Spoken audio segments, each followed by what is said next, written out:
Greetings and welcome everybody to another model building workshop. We're celebrating the 4th of July this upcoming week, so I know a lot of you guys are thinking about the beach and the sun and cookouts and all that wonderful stuff that happens at the 4th of July. But today we're going to talk about models about the American Revolution. So this is an Airfix 1/32 scale figure that's in here in the old blister packs. So it kind of shows the date of this model, so it's going back a ways. And it's one of those, it's got the, I don't have the box here. It's got the flip back instruction sheet on it that you can work with. And it shows all the different sequences of assembly. And you have a lot of options with this kit. Because you can either have the musket, you could carry a pike, or if you want, there's a sword, or there's even the flag. So you get many different options with this kit. And they show you the painting guide on the back. And the flag is done like this. That style. So there's not a lot to it, but it is some tiny parts there for your choices to work with. And they did make a red coat as well, which you could get. Although at this point you may have to search eBay or something like that to find these. I picked these up in a model show a while back, and looking forward to playing around with that. So they also made some figures in white metal, and I've had these given to me, and I'm not even sure what the manufacturer was for this, but they're white metal. Oh, it says Risley on the bottom here. Something else I can barely get out of that. So I started working on these. It's all about the paint. So that's a red coat. He's got the tricorn hat, so he's with a battalion company. And then I've got a grenadier here. He's got the fur hat. Started working on that one. Some of the issues with white metal is that this stuff can bend really easily, so you gotta be careful working with it. And the detail in this one's not that bad, but sometimes they can be a little from the molds, but that's not too badly molded there. A couple others here. Got a dragoon. That one's got an instruction sheet. Let me see if there's anything. Yeah, there's just a number on the bottom. And that came with this little bit of information here. Dragoon officer in Mantell 1st Regiment, that's what it says. So it's got a light gray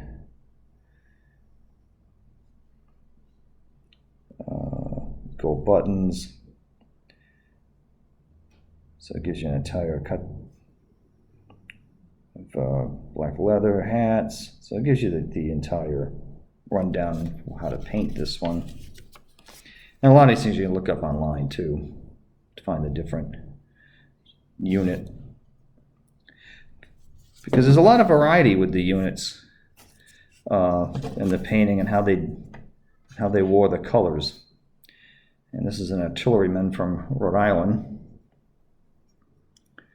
I don't know if you can see it, but at the top of the hat you can see there's an anchor there for Rhode Island. This will be a black leather helmet.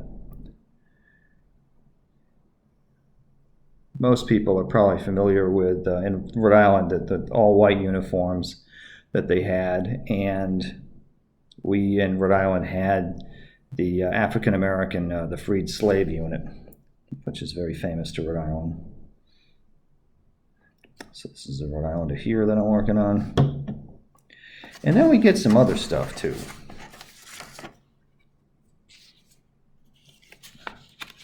Got this breakdown here for Great Britain, Italian company soldiers, and there's a whole breakdown on the back that explains all the different color variations that you can get in the uniform. I'm going to explain that in a little more detail here. Got some great books here, and these are actually kids' books, but they're wonderful. This is Going to War in the 18th Century by Paul Cooper. This is a pretty nice book. Of course, being a library, we tend to have those. So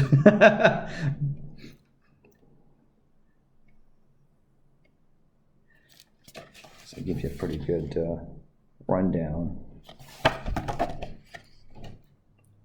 The different phases of Army life at the time. So yeah, you have an example here. So the facing color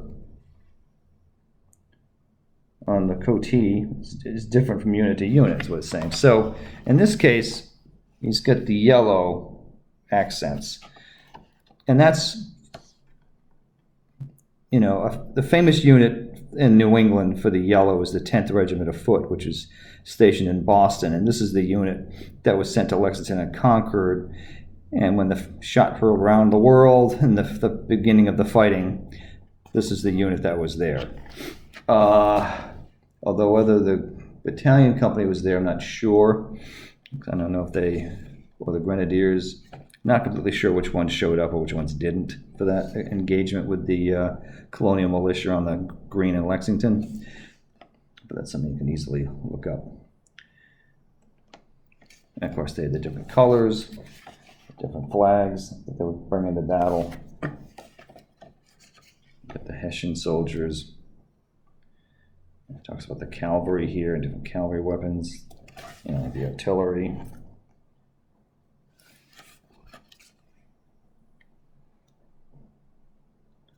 You get more of a breakdown of different uniforms in here. So this is a very handy book if you're interested in this time period.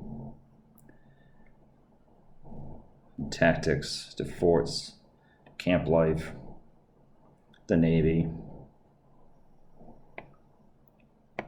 Yeah, it's a wonderful book. It discusses the whole bit of warfare in that time period. And then we have another book here, which has some nice color photographs of reenactors here. This is the Continental Army, which is not the same as the militia. This is the paid, you know, army of George Washington and the Bluecoats, because the militia would have worn their civilian clothing with their gear. And then, of course, the British. Which is kind of funny that we say the British are coming, because that's not what Paul Revere would have said. Because if you think about it, at that time, the 1770s, we were all British. We weren't independent yet, so everybody was British. So Paul Revere would have said the Redcoats are coming, or the regulars are coming, something of that nature. He wouldn't have said the British, because everybody was. That's what New England was. This goes through the procedure for firing. This book covers a wide period of different time periods. It goes through the Napoleonic Wars and through and into World War II. It goes into the Second World War through here. And this is a soldier's life. As you can see, it starts in the Middle Ages and goes through to modern times. Nice book. Handy book. Gives a quick introduction to everything. And for painting, it gives you some ideas for your Revolutionary War soldiers. So, what else do we have here? We have another set here of British infantry.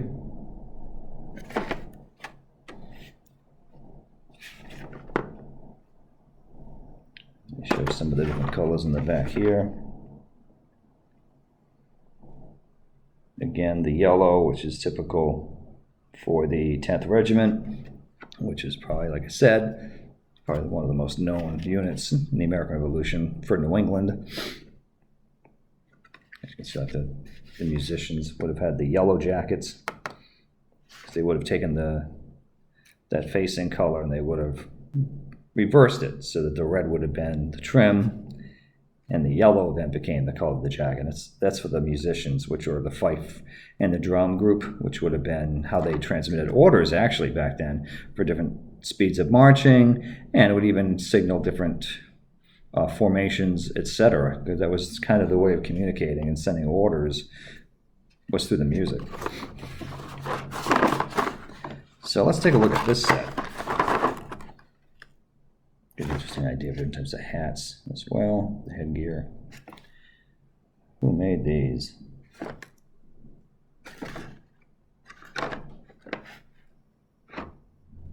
It says made in Britain, 1989. I'm not sure what the company is. So let's see what's in the box. So these are kind of hard plastic, kind of like toy soldiers, but the detail on them is quite nice, really. Considering they're just, freestanding, solid plastic kind of toy soldiers, but they're not, detail isn't bad. The only thing that's difficult with these, because, one thing, you might get bending. And another thing you can run into is that, well, this is a fairly hard plastic, but sometimes these are a softer plastic. And trying to get the paint to adhere to that can be tricky. So primer, and in some cases with the really bendy soft plastic, I used to use a wash of Elmer's glue and water, to create a harder shell for the paint to stick to. Because once you handle them, they tend to peel and the paint falls off. So, kind of tricky. Not sure how many different poses there are. Yeah, and these, as you see, they get bent. And it seems like these guys are all Italian company. With a tricorn. Well, yeah, hats. Anyway, so that's a quick look at the American Revolution. And hopefully you guys will have a great holiday weekend. Whether you're doing burgers or building a model. But here we are looking at the American Revolution. All right. Have a good holiday. Keep on building. We'll see you guys soon. Bye now.